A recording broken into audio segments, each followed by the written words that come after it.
Our next presenter is Dr. Michelle Hogue, who's going to tell us a little bit about the Indigenous Student Success Cohort. And I can see Michelle on my screen right now, so I'm going to turn it over to her. Thanks very much, Harold. I'm just going to see if I can share my screen and see if that helps a little bit. Good. Oops, that's not where I want to be, though. So let me just go to the beginning of this. There we go. I'm always amazed by this particular initiation or initiative, because not only do you as students get to hear and see what professors are doing and all the amazing things and opportunities that you can have at the University of Lethbridge, but we get to actually see what our colleagues are doing as well, because we don't often get time to sit and visit with them in the same way that we would like to. So is Abby online here? Just because I wanted to see. She's not, I don't see her. No, I don't see Abby. Okay, so I had invited Abby to attend because she's the learning facilitator for the program. So I wanted to talk a little bit about the Indigenous Student Success Cohort program, which is a targeted program, cohort program for Indigenous students at the University of Lethbridge. And it provides Indigenous students an opportunity to enter into and succeed at the university. And those are students who perhaps maybe don't have all of the senior academic level credits from high school, but importantly for those students who want to enter in a cohort environment with all of the supports that are in place. So our program provides a solid foundation of core skills in a supportive cohort environment that attends to Indigenous ways of knowing and learning. And the program also provides cultural and peer support, advising, academic skill development, and it creates a positive first year experience that positions the students for further success in undergraduate studies. And it has, sorry, this isn't working here. It was formerly the First Nations Transition Program, and it started way back in 2004 as a pilot off the side of a desk, essentially, but it became funded in 2006, and since then it's undergone many changes. And so it's a first-year university program that is credited towards any degree that the students who are in the program wish to pursue afterwards.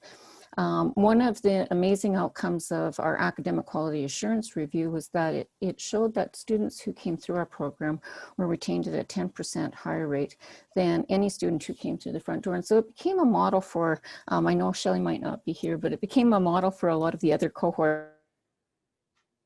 We started a long time ago, but it is an amazing model for the success of cohorts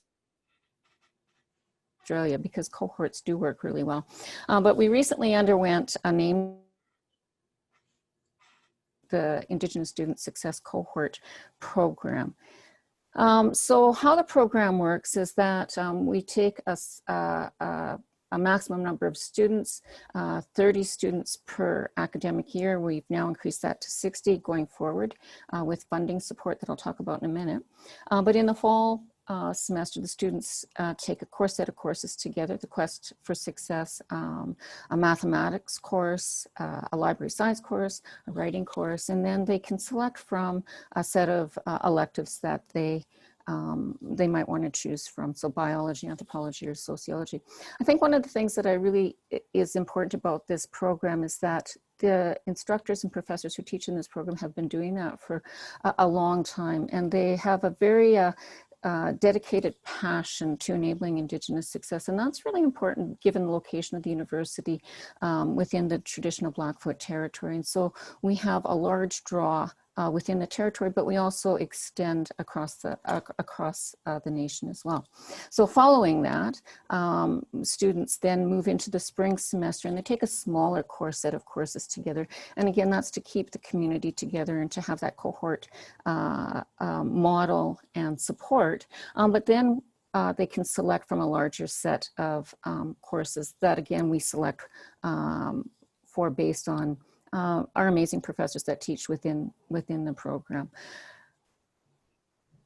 One of the amazing things that has happened, so let me just go back for a second. So once they've completed this, the cohort, they get a pass into any program that they wish to pursue following following their first year. And so their first year is done, and we then move them into whatever program they choose to go into, and all of the courses count towards their degree of choice.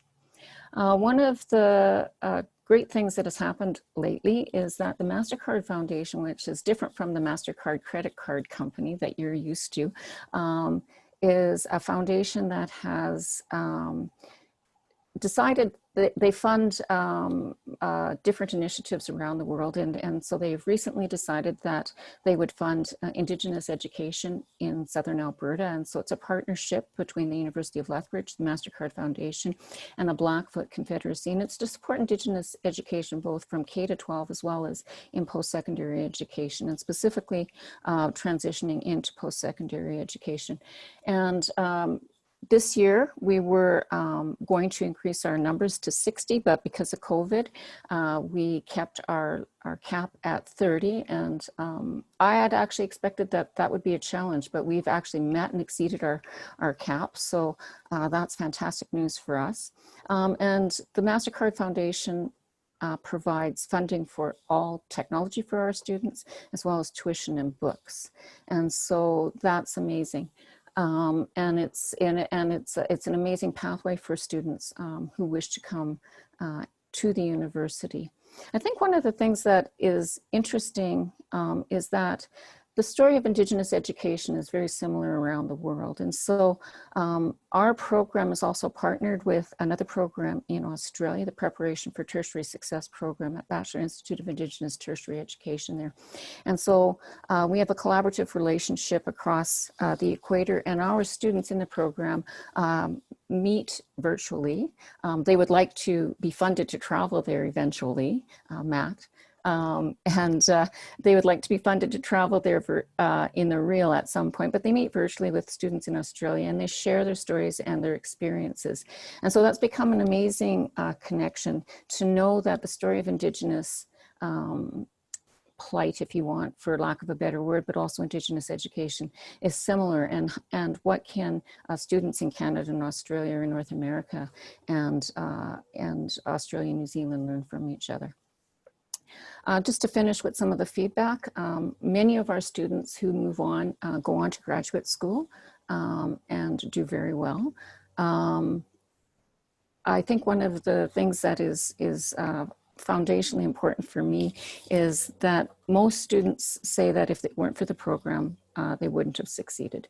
They would have left probably in the first semester, and most who continue on into graduate studies say that the program was the reason that they did that. They got to meet all of these amazing professors and have all of these amazing experiences, which made them feel that they could succeed at anything.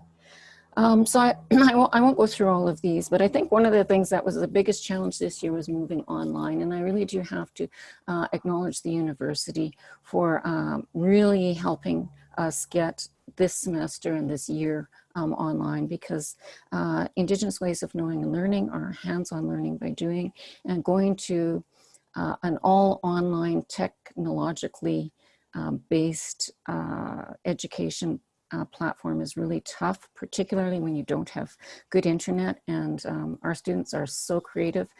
They drive to tops of hills to make those internet connections, and they come to campus and sit in the parking lot, or they go to McDonald's, and we now have dedicated space for them on campus as well. So these are just some examples or some pictures of some of our students. And I thought I would leave it there.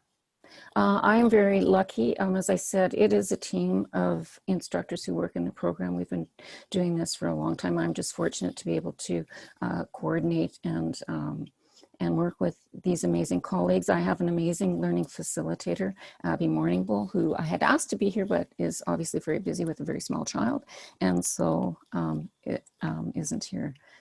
But for further information, please, if you do know any students who are Indigenous and perhaps are in the secondary system, both in the city of Lethbridge, but the province of Alberta and around, please have them contact us. Thanks very much, Michelle. I was very struck by your comment about the cohort thing and the retention. Why do you think cohorts foster retention so much?